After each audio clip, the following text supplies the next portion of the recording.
Hello everyone and welcome to our channel score plus finances. और आज हम एक बहुत ही इम्पॉर्टेंट क्वेश्चन पे बात करने वाले हैं जो कि है what does GDP growth figure tell us. GDP growth figure हमें क्या बताता है? तो फिलहाल का जीडीपी ग्रोथ फिगर है 20.1% फॉर द फिस्कल ईयर 2020 के फर्स्ट क्वार्टर का। ये जीडीपी ग्रोथ फिगर हमें पूरी कहानी नहीं बताता है क्योंकि जीडीपी ग्रोथ फिगर ग्रोथ से ज़्यादा उस बेस पे डिपेंड करता है जिस पे उसे मेजर किया गया हो। और इस बार की ग्रोथ मेजरमेंट का बेस बन गया था पिछले साल के अप्रैल मई जून जुलाई के टाइम, जब इकोनॉमी हॉल्ट पे थी, मतलब रुकी हुई थी क्योंकि लॉकडाउन था। अब ये बात समझने के लिए कि क्यों जीडीपी ग्रोथ फिगर बेस पे डिपेंड करता है जीडीपी ग्रोथ से ज़्यादा, हमें समझना होगा द बेस इफेक्ट। तो चलिए वो एक एग्जाम्पल की मदद से समझते हैं। मान लीजिए एक गाड़ी 60 किलोमीटर पर आवर की स्पीड से चल रही है और एक स्पीड ब्रेकर आता है तो वो डी एक्सेलरेट यानी धीमी हो जाती है 20 किलोमीटर पर आवर की स्पीड पे। फिर स्पीड ब्रेकर ख़त्म होते ही वो वापस एक्सेलरेट होना शुरू करती है और आ जाती है 40 किलोमीटर पर आवर की स्पीड पे। अब जब हम ग्रोथ मेजर करेंगे 20 किलोमीटर पर आवर को बेस रख के तो ग्रोथ एक्सेप्शनल लगेगी। ये वाओ, ग्रोथ तो बहुत हुई है क्योंकि 20 किलोमीटर से सीधा 40 किलोमीटर स्पीड आ गई, मतलब डबल। बट यहीं अगर हम देखें कि अगर वो स्पीड ब्रेकर वहाँ होता ही नहीं, स्पीड ब्रेकर से यहाँ मेरा मतलब है वो इकोनॉमिक हॉल्ट या वो लॉकडाउन होता ही नहीं, तो हम मेजरमेंट करते 60 किलोमीटर पर आवर से सीधा 40 किलोमीटर पर आवर के बीच में, जो कि ग्रोथ तो है ही नहीं, वो एक डी ग्रोथ है। बॉटम लाइन ये है कि अगर जीडीपी देखेंगे आप तो जीडीपी ग्रोथ फिगर आपको पूरा जीडीपी का अंदाज़ा नहीं लगवा सकता है। अगर एक बहुत ही लो बेस सेट होगा तो आपको छोटी सी ग्रोथ या फिर उस मैटर के लिए एक डी ग्रोथ भी बहुत एक्सेप्शनल ग्रोथ लग सकती है।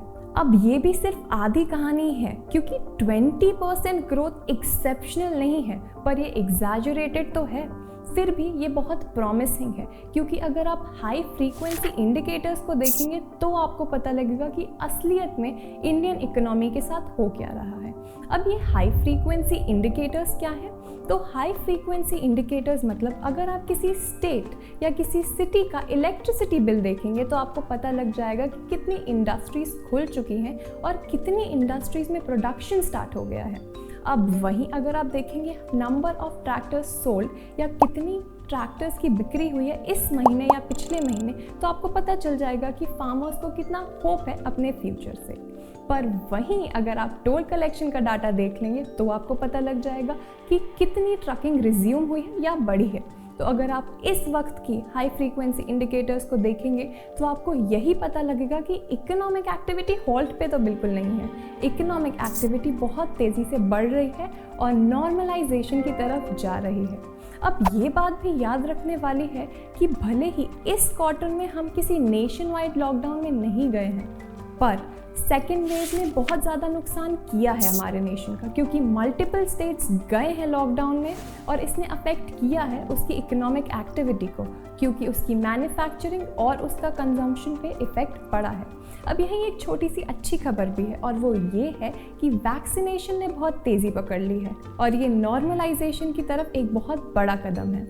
अब इस छोटी सी अच्छी खबर के बाद एक बड़ी सी डिसअपॉइंटमेंट आपका वेट कर रही है और वो ये है कि गवर्नमेंट ने कोई खास कंट्रीब्यूशन नहीं किया है जीडीपी ग्रोथ बढ़ाने की तरफ। मतलब अगर गवर्नमेंट चाहे तो वो एक बड़ा अमाउंट खर्चा कर सकती है किसी भी गुड्स या सर्विसेज इंडस्ट्री के ऊपर और ये एक प्रॉप की तरह एक्ट कर सकता है जीडीपी ग्रोथ को एकदम से बढ़ाने के लिए। पर गवर्नमेंट ने ऐसा कुछ किया नहीं है, बल्कि गवर्नमेंट ने तो 4.8% कम ही कर दिया है अपना कंट्रीब्यूशन जीडीपी ग्रोथ की तरफ। This was quite a bummer, right? पर अब एक और बमर आपका वेट कर रहा है। तो प्राइवेट कंजम्पशन भी एकदम नॉर्मलाइज लेवल पे नहीं आया है। मतलब लोग जिस तरह से गुड्स और सर्विसेज पे खर्चा करते थे पहले, उस तरह से लोग खर्चा कर नहीं रहे हैं। काफ़ी लोग इसका रीज़न ये सजेस्ट करते हैं कि उनकी वेजेस में कटौती हुई है, यानी उनकी तनख्वाह में कटौती हुई है। और बात सही भी है क्योंकि लाखों लोगों की तनख्वाह में कटौती हुई है और हज़ारों लोगों ने तो अपनी जॉब ही खो दी है। तो ये बात सही है कि अगर लोगों के पास पैसा ही नहीं होगा तो वो खर्चा कहाँ से करेंगे। पर इस बात का एक और हाइपोथेसिस है और वो ये है कि हो सकता है लोगों के पास पैसा हो पर वो अभी खर्च नहीं कर रहे हो क्योंकि वो डरे हुए हों, कॉशियस हों कि कहीं थर्ड वेव ना हिट कर दे और सिचुएशन और ख़राब ना हो जाए, तो इसलिए वो अभी सेविंग मोड पे है। In any way GDP growth rate जो है वो बहुत एक्सेप्शनल और बहुत अच्छी नहीं है, पर ये प्रॉमिसिंग और होपफुल ज़रूर है। क्यों? अगर सब कुछ प्लान के अकॉर्डिंग चला तो हम इस क्वार्टर के एंड तक प्री पैंडेमिक लेवल तक पहुंच सकते हैं।